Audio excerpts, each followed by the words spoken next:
자, 계속해서 이번에 여러분 우리 양도소득세 관련 개정사항 한번 확인해 보도록 하겠습니다. 일단 제일 먼저 중요한 것이 여러분 우리 증여 2월 과세 적용 기한이 5년에서 10년으로 연장된다는 것을 여러분 좀 꼭 기억해 주시고요. 아주 요즘 최근에 시험에 잘 나오는 부분이죠, 여러분. 증여 2월 과세 별표 3개 정도 표시해 두시고요. 꼭 잘 정리해 두시기 바라겠습니다, 여러분. 자, 뭐 여러분 이미 다 아시겠지만 한번 잠깐 볼까요, 여러분? 네. 그래서 양도소득세를 계산할 때 여러분 우리 증여받은 자산을 양도하면 우리 그 양도가에 대응되는 취득가액이 바로 뭐가 되는 거죠? 증여 당시 가액이 되는 거죠. 그런데 증여 2월 과세를 적용할 때 양도차 계산할 때 취득가액은 증여 당시 가액이 아니라 뭐가 되는 거죠? 그러면 증여자의 당초 취득가액이 과표가 되는 거죠. 그래서 바로 요 증여자의 취득가액을 기준해서 우리 양도차를 계산하는 것이 바로 증여 2월 과세의 가장 중요한 특징이다라는 걸 여러분 꼭 좀 기억해 주시기 바랍니다, 여러분. 물론 이때 이렇게 증여자의 취득가액을 바로 취득가로서 양도차 계산할 때는 기납한 증여세가 있다면 그 기납한 증여세는 바로 양도차익 한도 내에서 우리 필요 경비로 어떻게 하죠, 여러분? 산입한다는 걸 여러분 꼭 기억해 두셔야 되겠습니다, 여러분. 아시겠죠? 물론 이때 양도소득세 납세는 바로 수중자가 양도자가 되기 때문에 바로 수중자가 양도소득세 납세 의무자가 되는 거다라는 거 잊지 마시기 바라겠습니다, 여러분. 아시겠죠? 자, 이때 여러분 증여 2월 과세를 적용할 조건을 여러분 알아두셔야죠. 증여 2월 과세를 적용하는 조건. 첫째, 여러분, 요 증여 2월 과세는 누구일 때만 저런 거죠? 배우자와 직계 존비속일 때. 요게 제일 중요하죠. 그래서 그 증여 당사자가 배우자나 직계 존비속 간에 증여를 하고 그 증여받은 부동산이라든지 또는 우리 분양권 또는 조합원 입주권 또는 이런 회원권 등 바로 부동산을 취득할 수 있는 권리죠. 그래서 이렇게 여기 분양권, 조합원 입주권은 바로 뭐를 말하는 거죠, 여러분? 부동산을 취득할 수 있는 권리를 말하는 거죠, 여러분. 그리고 각종 뭐죠, 여러분? 회원권 등이죠. 그래서 이게 첫 번째 조건이죠, 여러분. 그리고 and 두 번째 그 증여받은 어떤 몇 년이 그러면 5년에 제3자한테 양도를 해야 되는 거죠. 이때에 그 5년이 바로 몇 년을 그러면 10년으로 연장이 됐다 지금 그 얘기입니다. 그러나 이러한 경우를 하더라도 증여 2월 과세 대상에서 제외되는 경우가 있죠, 여러분. 그래서 바로 첫 번째가 증여를 받은 후 2년 이내에 바로 사업 인정 고시 및 협의 매수나 수용을 하겠다. 즉 한마디로 말해서 증여받은 지 2년 이내에 협의 매수나 수용을 당하는 건 이건 자발적 양도, 강제적 양도인 거죠. 그럼 그때는 우리 증여 2월 과세 적용하지 아니하겠다 그 얘기입니다, 여러분. 아시겠죠? 그다음에 증여 2월 과세를 적용하면 여러분 증여받은 날의 취득시가 아니라 증여자의 당초 취득을 하다 보니까 여러분 보유기간이 길어지죠. 그러다 보니까 오히려 증여 2월 과세를 적용하다 보니까 1세대 1주택이라든지 또는 일시적 2주택에 해당이 돼서 비과세를 적용받게 되면 오히려 얘는 증여 2월 과세는 세금을 많이 과세하기 때문에 여러분 그런데 오히려 비과세를 적용받게 되면 세금을 안 내게 되는 거죠. 그러면 이럴 때는 증여 2월 과세를 적용하겠다 안 하겠다? 안 하겠다 그 얘기죠. 그다음에 세 번째가 바로 증여 2월 과세를 적용하지 않았을 때 양도소득세가 증여 2월 과세를 적용 양도소득세가 뭐하면 더 크다는 얘기죠. 증여 2월 과세를 적용하지 않은 양도소득세가 오히려 증여 2월 과세를 적용 양도소득 더 크면 오히려 세금이 오히려 증여 2월 과세를 적용해지는 거죠. 그러면 이럴 때는 적용한다 안 한다? 안 하는 거죠. 여러분 요 두 번째와 세 번째는 여러분 증여 2월 과세는 세금을 많이 떼려는가 적게 떼려는가 여러분 바로 증여 2월 과세는 세금을 많이 과세하려고 하는 거죠. 그러니까 증여 2월 과세는 맞아라 피하라 당연히 피해야 되는 거죠, 여러분. 피할 수 있으면 피해야 되는 거죠. 그 피할 수 있는 방법 중에 하나가 바로 뭐였던 거죠, 여러분? 바로 우리 배우자나 직계 존비속 할 때 적용한다 했죠. 그러면 직계 존비속은 피로 맺어진 사이니까 얘는 우리가 부인하지 않는 한 끊을 수가 없는 거죠. 그러나 배우자는 혼인관계가 소멸될 수 있죠. 어떻게 되냐면 이혼과 그다음에 사망으로 인해서 바로 혼인관계가 소멸되는 거죠. 그러면 이때에 사망으로 인해서 혼인관계 소멸될 때는 이때는 그래도 증여 2월 과세를 적용하지 않는 것이고요. 이혼했을 때는 이때는 증여 2월 과세를 적용한다는 것도 여러분이 이해를 해 두시고 계시는 거죠. 그러면 결국은 배우자는 사망을 하지 않는 한 이혼해도 소용이 있다 없다? 없다. 이혼해도 증여 2월 과세를 적용하는 거죠. 그럼 이걸 피하는 방법을 찾는 것이 바로 뭐죠, 여러분? 바로 이거죠. 5년이 지난 다음에 양도하면 피할 수 있는 거죠. 그래서 5년이 지난 다음에 양도했을 때 이 증여 이월과세를 피하는 걸 못하게 하려고 이걸 몇 년, 여러분? 10년을 연장한 거다는 걸 여러분이 꼭 좀 기억해 두시기 바랍니다. 여러분 아시겠죠, 여러분? 예. 그래서 여러분 증여 이월 과세는 여러분 꼭 좀 잘 정리해 두셔야 됩니다, 여러분. 예, 그래서 한번 요 개념을 정리해 본다면 우리 잠깐 볼까요, 여러분? 자, 갑이 취득한 거죠, 여러분? 갑이 취득하죠. 얼마 주고? 3억 원에 취득한 거죠. 자, 그러다 중간에 뭐였죠, 여러분? 증여를 한 거죠. 갑이 을한테. 그래서 가끔가다 이렇게 증여 이월 과세가 어렵다고 생각하는 분이 계실 때 이분은 공부를 잘 못하는 분이죠.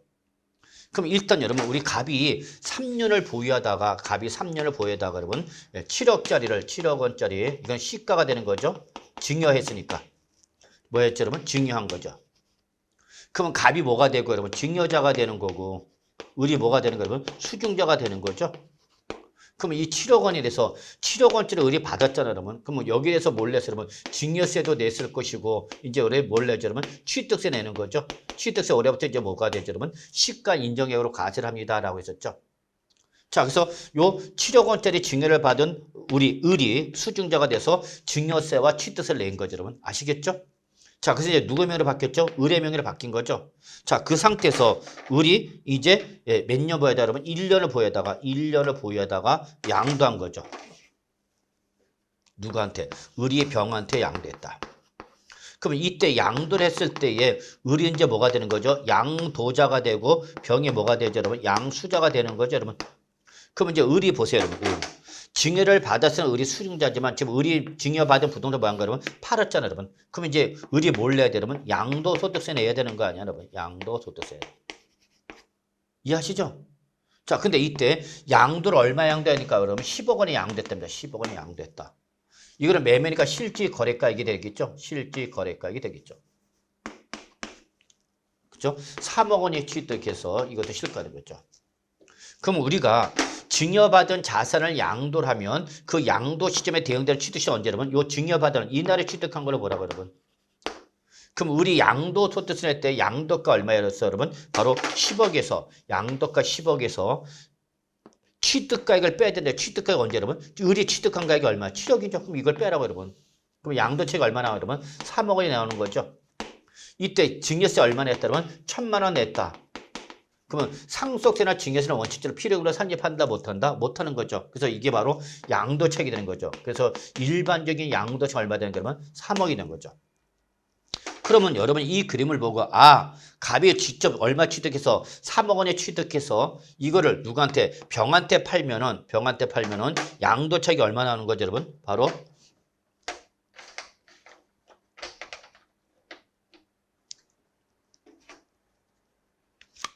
바로 갑이죠. 죄송합니다. 갑이 누구한테? 병한테 직접 양도를 했다 봅시다. 직접 양도했다 봅시다. 그러면 갑이 직접 중간에 증여를 하고 안 하고 병한테 직접 양도면 보유기간이 몇 년 되는 거죠, 여러분? 바로 4년이 되겠죠? 보유기간이 4년이 되고 갑은 취득가 얼마라면 3억 원 취득가액이 돼서 여러분 양도책이 얼마 되죠, 여러분? 바로 10억에서 3억을 빼니까 양도책 얼마 되죠, 여러분? 7억이 되는 거죠. 그러면 갑이 직접 병한테 양도하면 양도 7억 원인 것을 누구한테? 을한테 살짝 거쳐가는 거죠. 을한테 넘어가는 거죠. 을한테 넘겨놓고 을의 명의로 양도하면 양도책이 7억에서 얼마? 3억으로 줄어드는 거죠. 자, 그럼 이렇게 장기 보유 자산일 때 양도책을 줄이는 방법은 직접 양도하지 말고 중간에 뭐 하라면 증여를 거쳐서 양도하는 것이 유리한 거죠. 그럼 이렇게 증여를 통해서 양도소득세를 줄이게 하는 걸 하게 하겠다, 못하게 하겠다. 못하게 하겠다. 이게 바로 뭐예요, 여러분? 이게 증여 이월 과세인 거죠. 아시겠죠? 그래서 바로 이렇게 요 갑과 을이 누구지간이고 배우자나 직계 준비속간이면서 그 증여받은 부동산이나 또는 부동산을 취득하시는 권리나 또는 회원권은 증여받은 후부터 몇 년 이내 5년 이내 제3자한테 뭐 하면 양도를 하면 그때는 요 양도 시점에 을의 취득 시기를 요 증여받은 날로 하는 것이 아니라 을의 취득 시기를 언제? 요 갑의 취득이래. 누가 취득한 거로 보겠다. 을이 취득한 거로 보겠다. 이게 바로 뭐예요, 여러분? 이게 증여 이월 과세죠.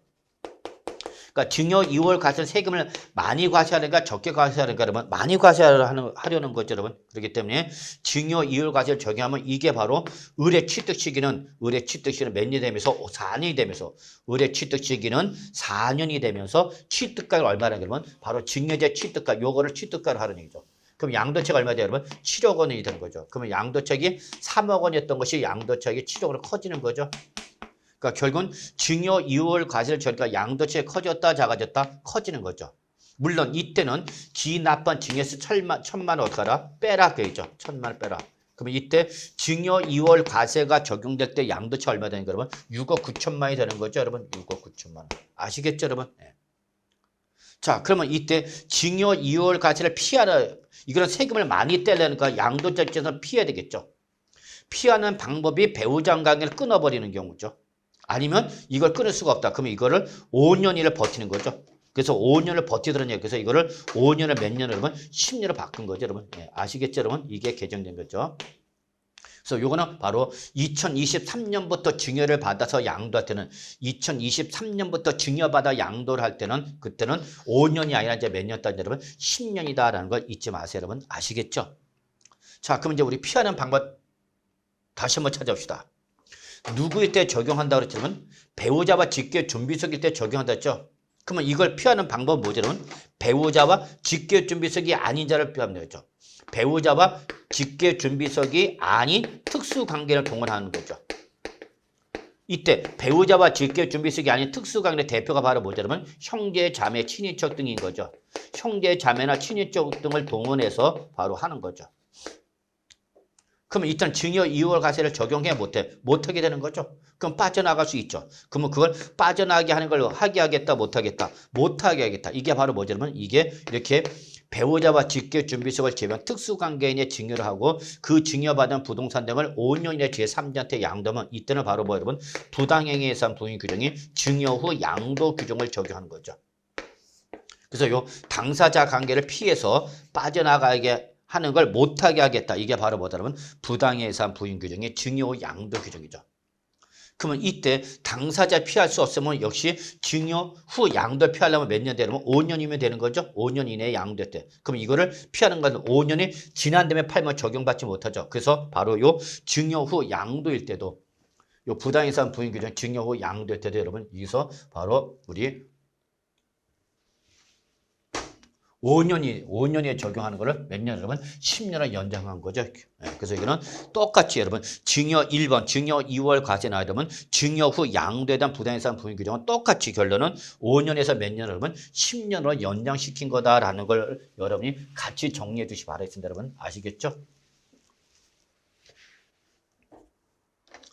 그래서 이게 우리 증여받은 자산의 증여 후 양도에 대한 우리 양도소득 부당에 대한 부인 규정 적용 보면 여러분, 우리 첫째, 증여재 취득가 이걸 역시 증여재 취득가 기준에서 양도세를 계산할 때 여기는 증여세는 뭐 해주기 때문에 여러분 환급을 해주기 때문에 필요경비로 공제를 받는다 못 받는다 못 받는다 이게 바로 증여 이월 과세의 다른 점이죠. 그래서 증여재 양도소득세를 과세하죠. 이게 특징이죠. 아까는 증여 이월 과세는 수증자한테 과세하지만 이거는 증여자가 직접 양도한 걸 보기 때문에 바로 증여자가 양도소득세를 앞세우는 거죠. 그래서 여기 당사자 보면 배우자와 직계준비석을 제외한 특수관계인이죠. 배우자와 직계준비석을 제외한 특수관계인에게 그죠 여러분? 인에게 증여를 받은 자산이죠. 그래서 여기 배우자와 직계준비석을 제외한 특수관계의 대표가 바로 누구죠 여러분? 형제, 자매, 친인척 등이죠. 이걸 통해서 여러분 바로 증여받은 날부터 몇 년에 여러분 5년에 양도하는 거죠. 5년. 이거를 똑같이 이제 우리 증여 이월 과세처럼 5년이 아니라 몇 년, 여러분 10년을 연장하겠다. 그렇게 돼요. 아시겠죠? 그리고 이거는 여러분 항상 증여 후 양도라는 부당에 의한 부인 규정 세금을 많이 떼려는가 적게 떼려는가 여러분 많이 떼려고 하는 거죠. 그래서 이렇게 부당에 의한 부인 규정을 적용한 양도소득세와 이 부당에 의한 규정을 적용하지 않았을 때의 양도소득세와 증여세 합해서 당연히 부당에 의한 부인 규정을 적용한 양도소득세가 적용하지 않은 양도소득세 뭐 할 때 반드시 얘가 커야 되는 거죠. 그때의 증여 후 양도가 적용하는 거죠, 여러분. 아시겠죠, 여러분? 만약에 오히려 부당에 의한 부인 규정을 적용하지 않은 양도소득세가 이걸 적용한 양도세가 더 작다. 예, 그럼 이때는 이걸 적용하면 돼? 안 돼? 안 되는 거죠? 예, 그러면 이때는 여러분 그냥 그대로 증여로 봐서 과세하는 거죠. 그래서 바로 이때 요 증여 후 양도랑 부당이상 부분규정 적용기를 5년에서 몇 년 받겠다 그러면 10년이죠. 역시 이것도 언제 여러분? 바로 2023년에 증여받아서 이후에 증여를 받아서 그러니까 2022년 이전에 증여를 받은 거는 5년으로 가는 거고요. 2023년 이후에 증여를 받아서 양도를 할 때부터 요 개정된 규정을 정하는 겁니다, 여러분. 아시겠죠? 네, 그래서 적용 시기를 잘 보시기 바랍니다. 그래서 2023년 이후에 증여를 받아서 양도를 할 때만 요 개정된 규정을 적용받는 거다라는 걸 여러분이 꼭 좀 기억해 두시기 바랍니다. 아시겠죠? 자, 이게 바로 우리 소득세법 개정이 사항이 되겠고요. 네, 그 다음에 이번은 이거 말고 소득세법 시행령 개정이네, 여러분. 역시 우리 일시적 2주택자 똑같이 나오네, 여러분. 일시적 2주택자 똑같이 나오는 걸 여러분 확인할 수 있겠습니다. 그래서 우리 1주택자가 다른 신규 주택을 취득하면서 일시로 몇 주택이 됐다면 2주택이 된 거죠, 여러분. 그러면 그때 우리 양도세는 종전 주택을 취득한 날부터 몇 년, 여러분? 1년 지난 후, 요게 여러분 우리 양도소득세만 있는 거죠. 양도소득세만 있는 거죠. 그렇기 때문에 여러분 취득세 일시적 2주택을 적용할 때에 취득세는 요 규정이 없지만 나중에 양도세 비과세를 적용받기 전에 여러분 요 종전주택을 취득한 날부터 1년 지난 다음에 다른 주택을 취득해야 된다는 걸 여러분이 같이 좀 기억해 주시는 것이 좋습니다. 자, 그래서 종전주택을 취득한 날부터 1년 지난 다음에 다른 새로운 신규 주택을 취득한 거죠. 그래서 몇 주택이 된 거죠, 여러분? 2주택이 됐죠? 자, 그렇더라도 그 신규 주택을 취득한 날부터 몇 년이 여러분? 3년에 어떤 주택을 양도하면 여러분? 종전주택을 양도하는 거죠. 그래서 세 가지 요건이죠. 첫째, 1년 지난 다음에 신규 주택을 취득하고, 그죠, 여러분? 그 다음에 두 번째, 신규 주택을 취득한 후서 3년 이내에, 세 번째, 종전주택 양도하죠. 그러면 이때는 우리 몇 주택을 보면 여러분? 1세대 1주택을 보는 거죠. 그래서 뭘 받을 수 있어, 여러분? 비과세 받을 수 있다, 없다? 있다는 거죠. 다만 이때에 요 종전주택과 신규주택이 모두 어디에 있으면 여러분 조정 대상적이 있으면 이때는 작년까지는 몇 년이었죠? 2년 이내죠. 2년. 그래서 기간이 어떻게 됐죠? 단축된 거죠. 단축됐죠. 그렇지만 올해부터는 이제 조정 대상적이라 하더라도 요 단서 규정을 어떻게 해서 삭제시켜버리기 때문에 바로 이때는 무조건 종전주택, 신규주택 모두 어디 있어도 조정 대상적이었더라도 몇 년을 가는 것처럼 3년을 간다라는 거 잊지 마세요, 여러분. 아시겠죠? 그래서 요 2주택 모두 조정 대상적일 때는 2년 이내 처분해야 된다는 요 단서가 어떻게 되면 삭제가 됐다라는 거죠.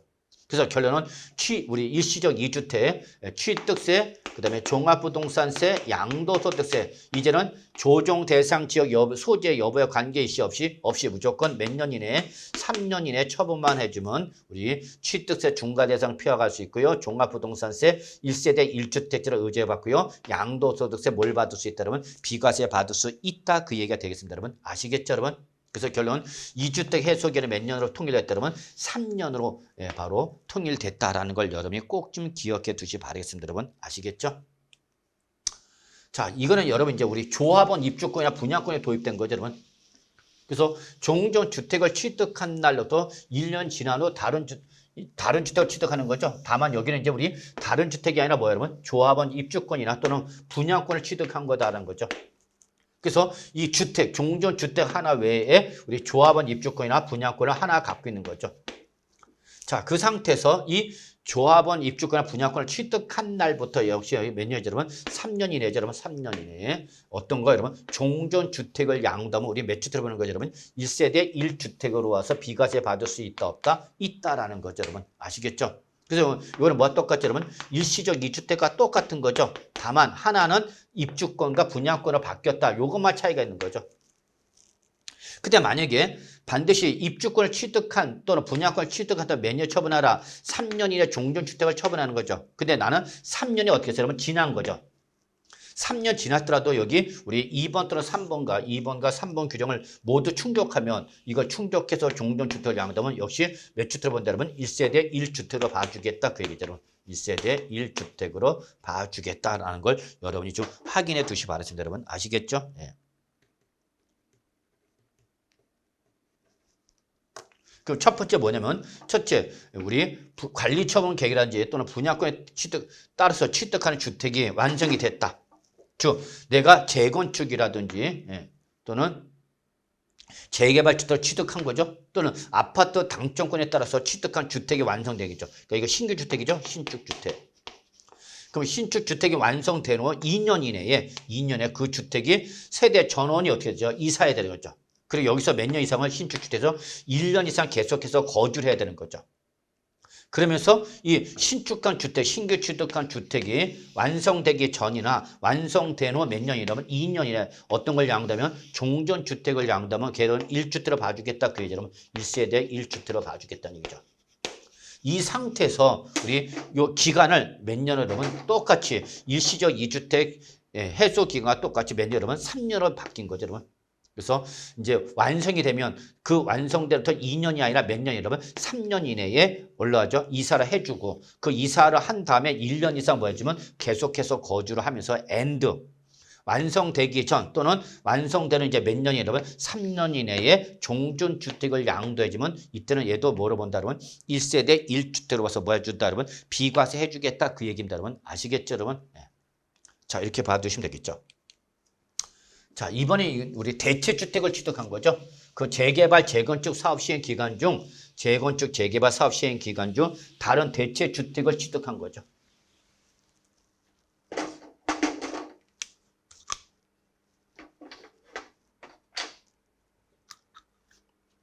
사업 시행 기간 동안 거주를 목적으로 다른 대체주택을 취득함으로써 몇 주택이 되면 일시적 2주택이 된 거죠. 여러분. 자, 한번 같이 볼까요, 여러분? 자, 1주택자가 재개발 사업 또는 재건축 사업 또는 소규모 재건축 사업 등의 즉 도시 및 주거환경정비법상 또는 우리 빈지 및 소규모 주택 재건축 정비에 관한 특례법에 따른 사업 시행 기간이죠, 여러분. 사업 시행 기간 동안 그 거주를 목적으로 대체주택을 취득한 거죠. 그 대체주택을 취득했다가 이제 뭐 한 거죠, 여러분? 그거를 양도를 하는 거죠. 재개발 재건축 사업 시행 기간 중 거주 목적으로 취득한 대체주택을 양도를 할 때에 그러면서 우리 첫째, 요 재개발 재건축 또는 소규모 재건축 사업 시행 인가 여기 붙이입니다. 사업 시행 계획 인가 이후에 대체 주택을 취득합니다. 이게 특징입니다, 여러분. 그래서 여기는 관리 처분 계획 인가이 아니라 사업 시행 계획 인가입니다. 사업 시행 계획 인가 이후에 대체 주택을 취득한 거죠. 그래서 여기서 몇 년에서 1년 이상 거주를 해야 되는 거죠. 그러면서 이런 관리 처분 계획 등에 따라서 신축주택이죠, 여러분. 자, 신축주택이 어떻게 되면 완성이 된 거죠. 그러면 완성되는 최소 우리 아까 몇 년에 들어왔죠, 여러분. 2년 이내 세대 전원이 이사를 하고 여기서 최소 몇 년 이사라면 1년 이상 계속해서 거주를 해야 되는 거죠. 그리고 완성되기 전 또는 완성된 후 몇 년 이내 2년에 반드시 어떤 걸 처분해야죠? 대체주택을 양도해야 되는 거죠, 여러분. 이때에 우리 일시적 2주택과 똑같이 여기서 요 2년을 몇 년을 여러분 3년으로 연장시켰다는 겁니다, 여러분. 아시겠죠, 여러분? 그래서 이걸 여러분이 한번 좀 봐주시면 될 것 같아요, 여러분. 그래서 일시적 2주택 해소 기간은 이제 우리 몇 년으로 연장됐다면 3년으로 연장된 거다라는 것만 좀 확인해 두시면요, 이 규정을 이해하는 데 어려움이 없지 않을까 생각합니다. 자, 이제 우리 다음 내용을 좀 살펴보도록 하겠습니다. 자, 이번엔 우리 상생임대주택이 개정이 됐거든요. 상생임대주택. 근데 이때 상생임대주택이 역시 작년 2022년도에도 한번 개정이 됐기 때문에 여러분 항상 요 상생임대주택 한번 양도소득세 비과세 특례 요건 한번 좀 확인하고 좀 넘어가시기 바라겠습니다, 여러분. 다른 말로 말하면 여러분 착한 임대인이죠, 여러분. 그래서 1세대 1주택자가 그렇죠? 요 상생임대주택 요건을 모두 갖춘 주택을 뭐 하면 양도를 하면 그때는 특례를 적용하겠답니다. 여러분. 특례. 이때에 너는 착한 임대니까 혜택을 줄게 그 얘기죠. 이때 요 상생 임대주택 요건이 뭐냐 그 얘기죠, 여러분. 첫째, 이 주택을 취득한 후에 임대차 계약을 체결해야 됩니다, 여러분. 그래서 내가 주택을 취득하면 임대주택을 취득하면 그 임대주택을 취득한 후에 임대 계약을 맺은 거 그걸 말하는 거예요, 여러분. 주택을 이미 매수할 때 이미 있었던 임대차 계약을 뭐하면 승계받을 때는 이거는 적용하지 않습니다, 여러분. 그래서 승계받은 임대차 계약은 적용하지 않습니다. 그러면 그 직전의 임대차 계약 대비 보증금 또는 임대가 여러분 다 아시다시피 최소 보증금 또는 월세가 얼마? 5% 이내로 인상이 되는 거죠. 5% 초과하면 안 되는 거죠.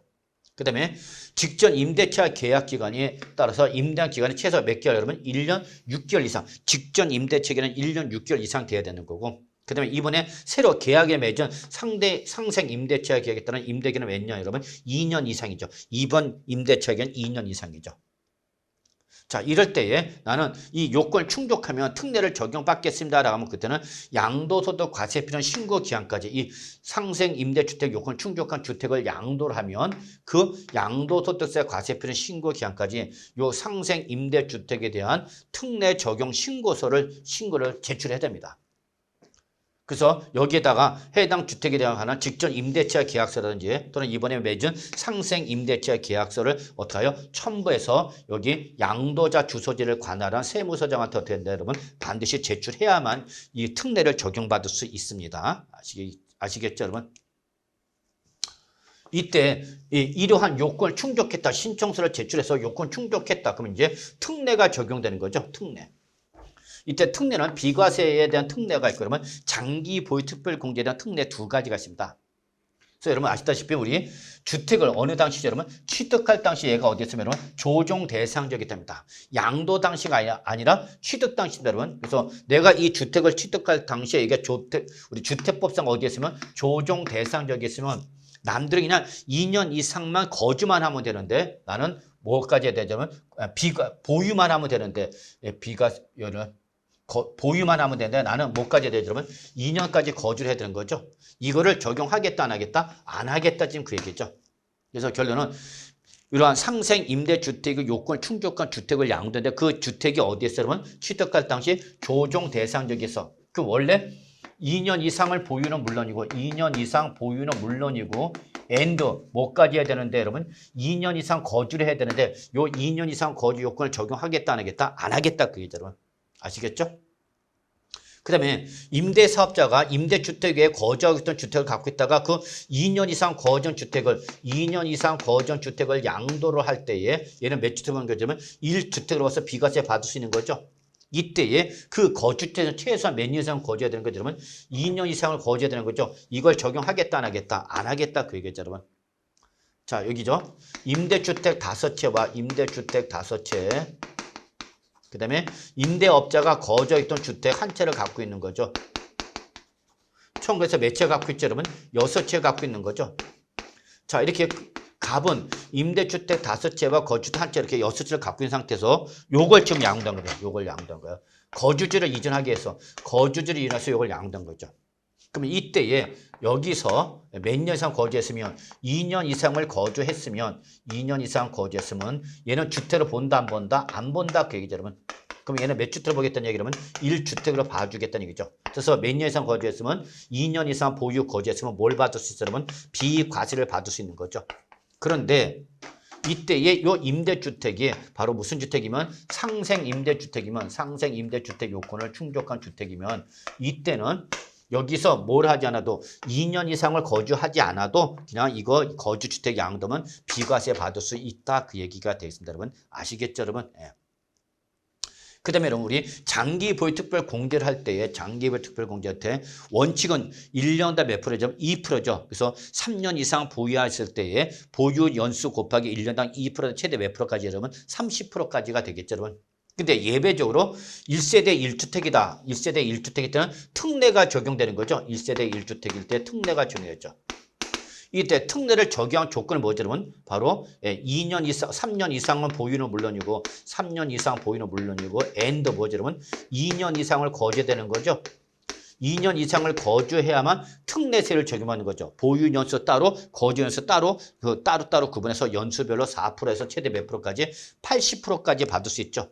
이때에 그 특례를 적용받기 위해서는 2년 이상을 거주를 해야 되지만 이게 상생 임대주택 요건을 충족한 주택일 때는 요거 2년 이상 거주를 하지 않아도 요 특례를 적용받을 수 있다 없다? 있다 그 얘기가 되겠습니다. 여러분 아시겠죠?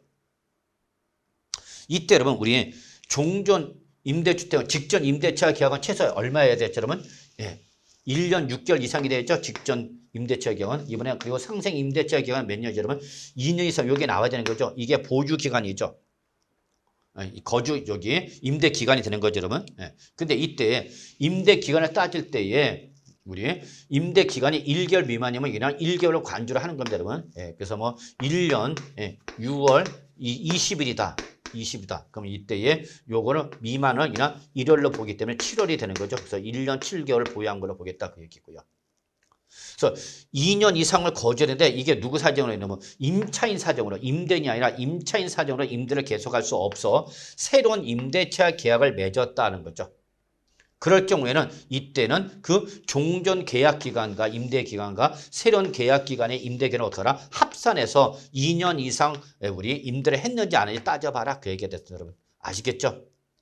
그리고 이때 요 상생 임대주택은 영구적 규정이 아니라 한시적 규정이죠, 여러분. 그래서 이거는 2024년 12월 말까지만 적용하는 거다. 물론 지금 연장이 되고 있습니다만 아마 이때가 되면 다시 재연장되지 않을까 생각입니다. 그래서 여러분 요거로 이걸 한번 좀 봐두시면 되겠고요. 이때 도대체 여기 임차인의 사정이 뭐냐? 여기서 임차인의 사정이 뭐냐라는 것이 이제 우리 소득세법 시행 규칙에 나오는 거죠. 그래서 요 소득세법 시행 규칙은 아직 여러분 개정은 안 됐습니다만 아마 2023년 3월 달에 개정이 될 걸로 봅니다. 그래서 이거는 지금 안 갖고 설명을 하는 겁니다. 안. 그래서 제가 강의할 이날 현재 아직 요 소득 우리 시행 규칙이 개정이 확정이 되지 않았기 때문에 지금 안으로 설명하는 걸 이해해 주시고요. 그래서 첫째, 종전 임차인이 임대인에게 계약 해지를 통지한 경우, 나 다른 데로 이사 가야 되겠어. 나 근무지가 바뀌어갖고 지방으로 내려가야 돼요. 그건 임차인의 사정인 거죠. 그러면서 요 2번 새로운 임대차 체결할 때 임대 보증 또는 임대료 증가율이 역시 0보다 작거나 같은 데 그러니까 임대료 또는 보증금이나 임대료가 증가해서는 된다 안 된다 안 된다 그 얘기입니다, 여러분. 그래서 작거나 같아야 된다. 그래서 요 두 가지 조건을 모두 충족하면은 이때는 요 2년 이상 임대한 기간 따질 때에 임대한 기간 따질 때에 우리 합산해서 따진다라는 걸 봐주시 바랍니다, 여러분. 아시겠죠, 여러분? 그래서 참고로 한번 좀 꼭 좀 정리해 주시고요. 그래서 올해 개정되는 요 임대 기간 계산이 요게 개정됐다라는 것만 좀 확인해 주시기 바랍니다. 네. 한번 읽어보시면 큰 어려움은 없지 않을까 생각이 됩니다. 자, 이번에 우리 다주택자에 대한 즉 조정 대상 경내 1세대 2주택 이상자인 다주택자에 대해서 우리 양도소득세 지금 우리 한시적으로 배제를 하고 있죠, 여러분. 그래서 우리가 원래 1세 어디에서 조정 대상 경내 그죠, 여러분? 조정 대상 경내에 1세대 몇 주택이면 2주택인 상태에서 주택을 양도로 하면 우리 몇 프로 할증 과세하죠, 여러분? 누진세에다가 20%포인트 할증 과세가 되는 거죠. 그리고 조정 대상자 1주택, 1세대 3주택 이상을 소유하고 있다가 3주택 이상을 소유하고 있다가 주택을 양도하면 이때는 누진세에다 몇 프로 여러분? 30%포인트를 할증 과세를 하는 거죠.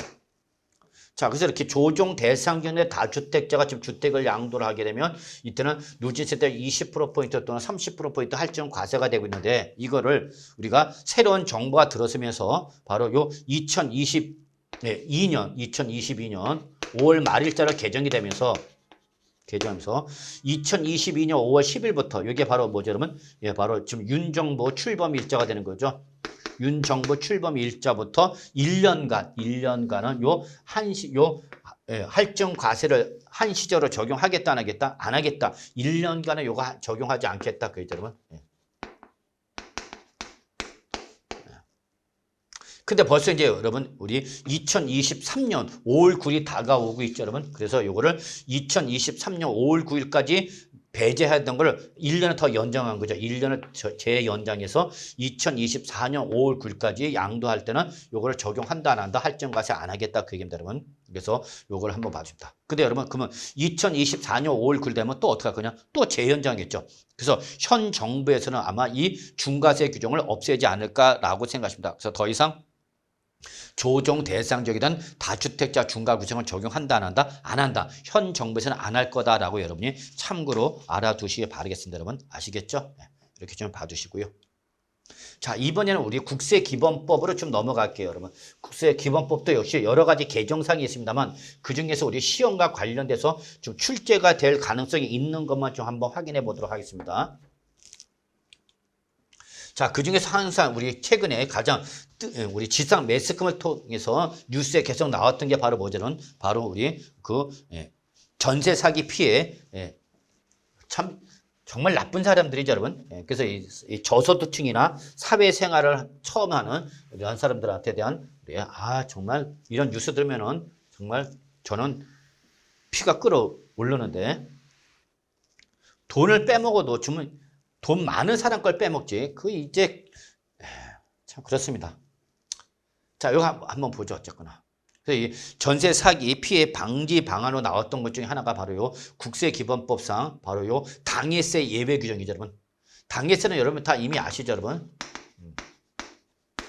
그래서 당해 재산에 대해서 직접 부과된 그 여러분 상속세, 증여세, 그리고 종합부동산세가 있죠, 여러분. 물론 지방세도 있죠, 여러분. 바로 뭐죠? 재산세, 그죠, 여러분? 그리고 재산세의 부가세인 바로 지방교육세. 또 뭐가 있죠, 여러분? 바로 소방분 지역 자원시설세도 있죠, 여러분. 소방분 지역 자원시설세도 있죠. 또 아시다시피 뭐도 있죠, 여러분? 자동차세도 뭐 해당이 되겠죠, 여러분? 이런 것들이죠. 자, 이런 게 바로 뭐죠, 여러분? 다 당해세죠. 하나같이 재산에서 직접 부과된 세금이란 거죠. 물론 이때 상속세, 증여세 역시 우리 시험법에는 아니죠. 물론 시험법에는 뭐죠, 여러분? 종합부동산세죠. 자, 그럼 이때에 요 당해 재산에 부과된 상속세, 증여세, 종합부동산세나 재산세라든지 또 소방분 지역 자원세나 또는 우리 자동차세는 여러분 얘들은 무조건 담보된 채권보다도 어떻게 하죠? 우선 징수해야 되죠. 담보된 채권보다 여러분 우선 변제 받는 거죠. 우선 변제를 받는다. 그래서 바로 요 당해세의 설정 일자보다도 담보 채권의 여기 법이죠. 요 당해세의 우리 법정 기일천에 담보 채권 등이 설정되어 있다. 뭐 이랬을 때에 얘들의 설정 일자가 빠르더라도 무조건 당해세는 우선 변제를 받는 거죠. 자, 그때에 여기 보시면 우리 주택임대차법상 대항 요건과 확정 일자를 갖춘 임차권이죠. 주택임차권에 의해서 담보된 임대차 보증금 반환 채권이라든지 또는 우리 주택에 대하여 설정된 전세권 등 우리 전세권 바로 담보물권이죠. 이렇게 임차권, 대항 요건과 확정 일자를 갖춘 임차권이나 전세권에 의해서 담보된 채권의 임대차 보증금 반환 채권 등이 설정된 재산이 국세의 강제 징수나 경매 절차를 통해서 매각을 됐을 때에 그 당해세 법정기일이 임차인의 확정 일자나 설정 일자도 뭐하죠? 늦은 거죠. 그러니까 임차인의 확정 일자나 설정 일자가 더 빠른 거죠. 요 대항 요건과 활정 일자가 더 빠른 거죠. 임차인은 먼저 설정했죠. 그래서 한마디로 당해세가 부과되기 전에 먼저 임차인이 확정 일자를 받았거나 또는 전세권을 설정했다. 그러면 이때는 이 당해세는 뭐보다 바로 요 은행의 담보대출금보다도 피담보 채권보다 먼저 우선 받지만 그 당해세가 배분받을 금액에 대해서 요거에 대해서 요 임차권자가 먼저 어떻게 하죠? 배분받도록 해준 거죠. 그래서 여러분 이 조건 보시면 반드시 요 당해세의 법정 기일보다도 임차인의 설정 일자가 확정 일자 또는 설정 일자가 더 빠른 거죠, 여러분. 즉 얘가 늦으면 법정기일이 늦으면은 이때는 요 당해세가 받을 금액을 얘가 먼저 받아가라 그겠죠. 자, 예를 들어 볼게요, 여러분. 2020년 5월에 은행 대출금 2억 원이 있습니다. 저당권 설정된 것이 등기부를 통해서 확인되고 있고요. 그다음에 자, 대출을 받은 다음에 2020년 6월 달에 주택 임대차 보증금 전세 임대차 설정 계획이 됐네요. 자, 그다음에 2022년도 종합부동산 3억 원이 체납이 된 거죠, 여러분. 자, 그래서 이게 뭐 넘어간 거죠, 여러분? 경매나 공매로 넘어간 거죠. 그럼 순위 따집시다. 그러면 여기 우리 종합부동산세는 무슨 세죠, 여러분? 당해세죠. 당해세이기 때문에 당해세는 은행 등의 근저당권 설정 일자가 뭐야죠? 더 빠르도 이 종합부동산세가 먼저 받아가는 거죠, 여러분. 그 다음에 2순위가 바로 뭐죠, 여러분? 은행 대출금이 2순위가 되는 거죠. 그 다음에 3순위 임대차 보증금이 3순위가 되는 거죠. 그러니까 3순위가 될 때까지 돈을 못 받을 수가 있는 거죠. 근데 어쨌거나 요 주택 임대차 보증금 설정 일자가 종합부동산세보다 더 먼저 설정 부과된 것처럼 확정 일자가 빠른 것처럼 그러면 그때는 요 원래 받을 요 종합부동산 3억 원 중에서 요 우리 임대차가 더 빠르니까 임대차 요 금액이 먼저 받아가는 거죠.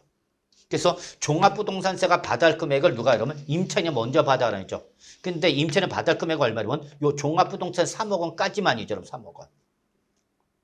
그 다음에 요걸 넘어가는 거면 이제 이 순위가 바로 은행 대출금이 받는 거죠. 여러분 은행 대출금 받아가고 그 다음에 주택임대차 보증 4억 중에서 3억 원을 받으서 남은 받지 못한 금액을 1억 원을 뭐보다 종합부동산세보다 먼저 받아가라 그 얘기죠. 여러분.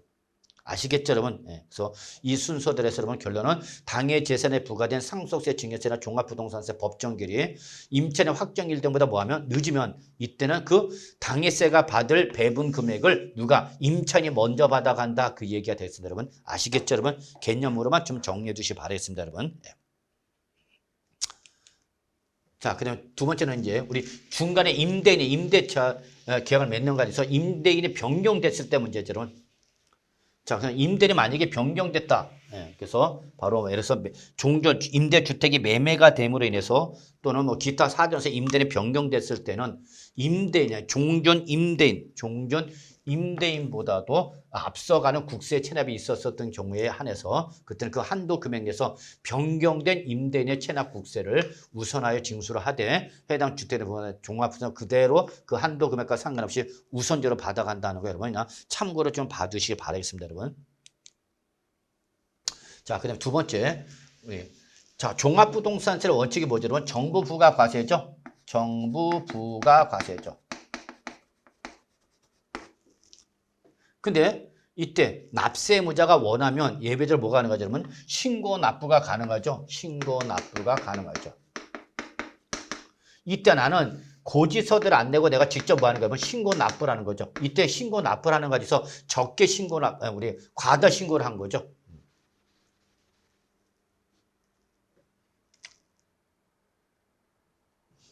과다 신고를 한 거죠. 그러면 나는 종합부동산에서 계산을 잘못해서 내야 할 금액보다 더 많이 냈으면 그러면 이 더 많이 낸 금액을 돌려주세요라고 하는 게 바로 뭐냐면 이게 경정청구입니다. 경정청구. 자, 여러분 경정청구와 수정신고를 구분하셔야 되면 수정신고는 당초 신고가 적어서 당초 신고를 적게 해서 추가로 더 내겠다라고 하는 게 바로 수정신고고요.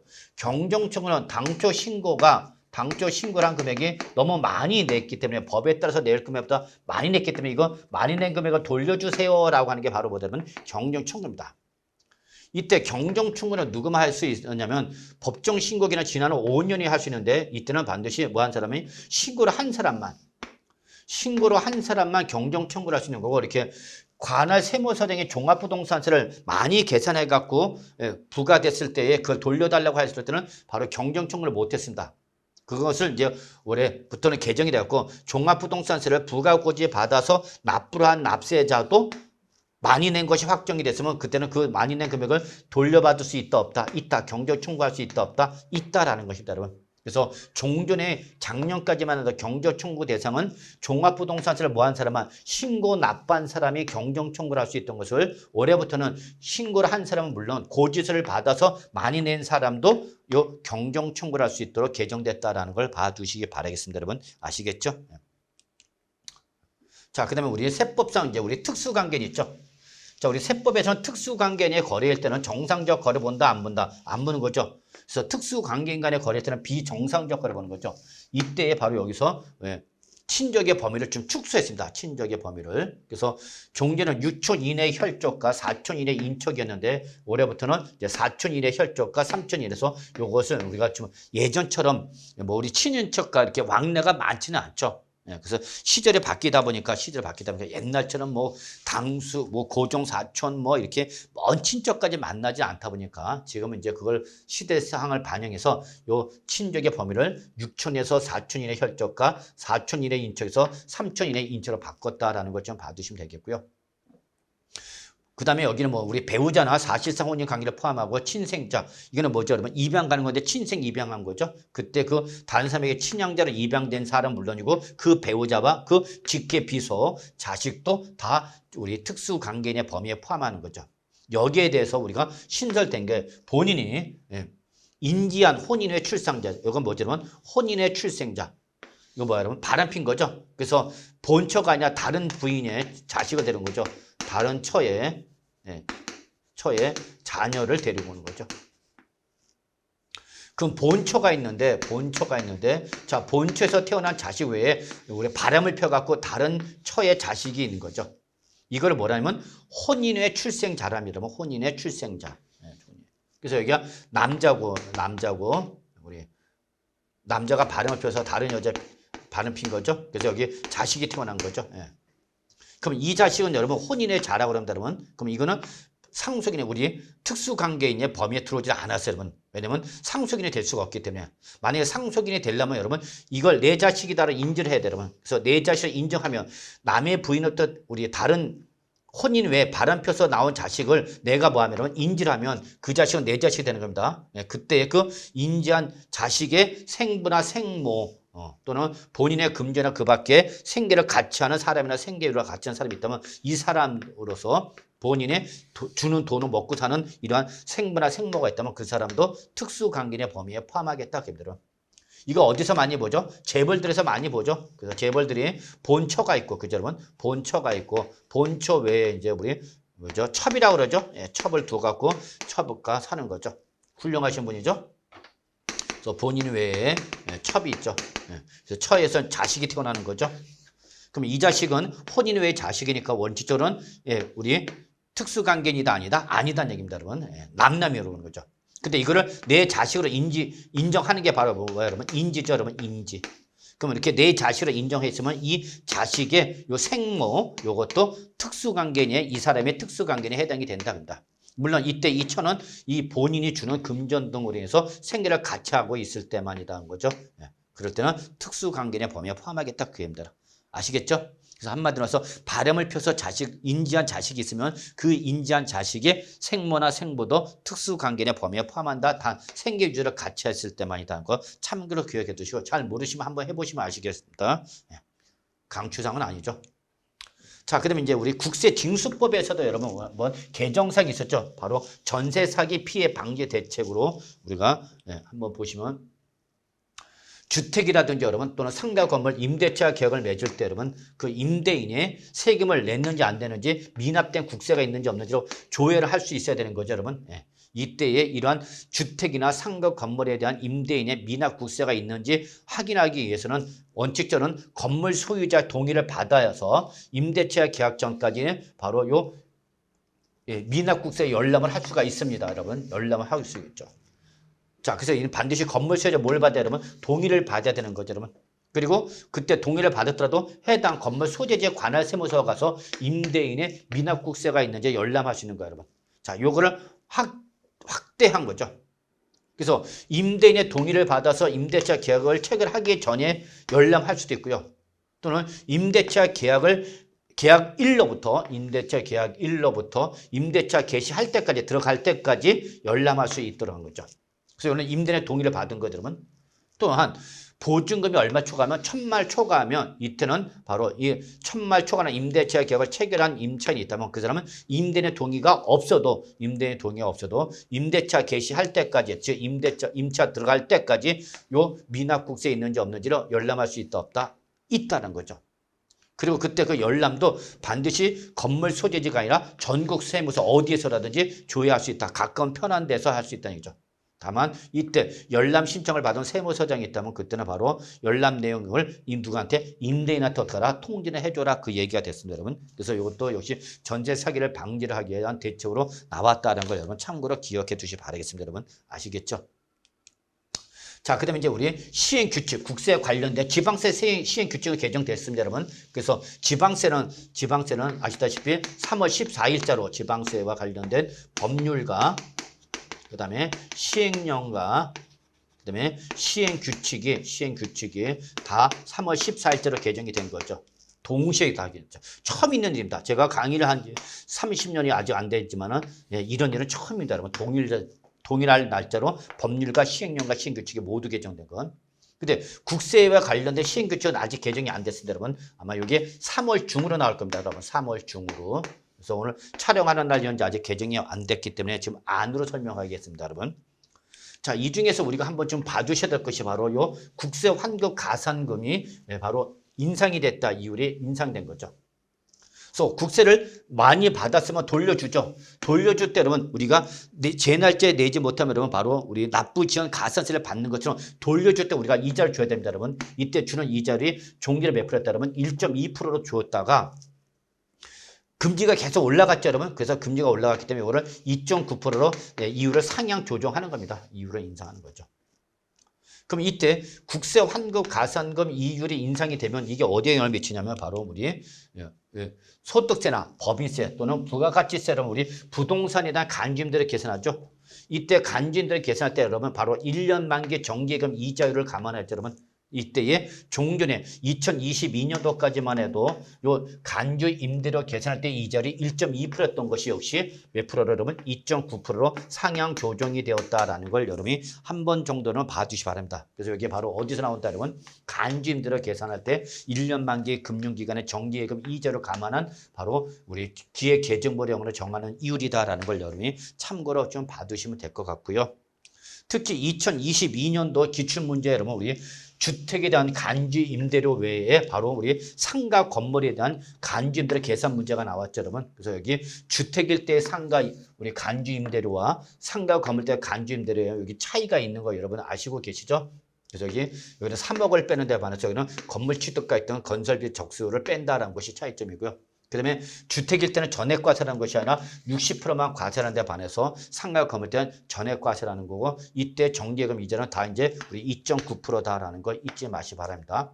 그리고 이게 부가가치세도 여러분 바로 간주임대료 계산한다는 거 참고 이거는 참고로 봐두시기 될 것 같습니다. 여러분. 자, 그래서 여기까지가 이번 2023년도 개정된 부동산 세법 중에서 우리 시험과 출제될 가능성이 있는 좀 중요한 내용을 위주로 해서 해설 강의가 이루어졌습니다. 자, 여기까지 해서 우리 해설 강의를 마무리하도록 하겠습니다. 여러분 수고하셨습니다.